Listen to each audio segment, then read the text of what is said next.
ஒரே ஒரு கோமதி சக்கரம் போதும். அந்த குங்குமத்திற்கு அடியில் இந்த கோமதி சக்கரத்தை வந்து வச்சிருங்க.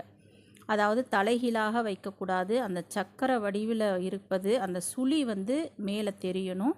அதற்கு மேலே குங்குமத்தை வந்து கொட்டி வச்சிருங்க. அந்த தாழம்பூ குங்குமத்தை ஏதாவது உங்கள் இஷ்ட தெய்வம் குலதெய்வம் கோவிலில் வாங்கிய குங்குமத்தை கொட்டி வைத்தீங்கன்னா இன்னுமே சிறப்பான பலன் வந்து கிடைக்கும். தொடர்ந்து 48 நாட்கள் நீங்கள் இந்த குங்குமத்தை வச்சுக்கிட்டே வாங்க. நீங்களும் வைக்கலாம். வேலைக்கு போகிறவங்க, உங்கள் குழந்தைகள் அனைவருமே உங்கள் கணவரை வந்து இதை வச்சுக்கிட்டே சொன்னீங்கன்னா நிச்சயமாக அவங்களுக்கு வெளியில் நல்ல ஒரு செல்வாக்கும் அந்த பிரச்சனைகள்லாம் நீங்கி பண வரவும் அவங்களுக்கு வந்து அதிகரிக்கும், வருமானம் அதிகரிக்கும்.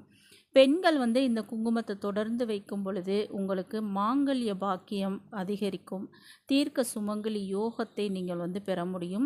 அதே போல் உங்கள் குழந்தைங்களுக்கு இதை வந்து வச்சு விடுங்க. உங்கள் குழந்தைங்க படிப்பில் நல்ல ஆர்வம் காட்டி நன்றாக படிப்பார்கள்.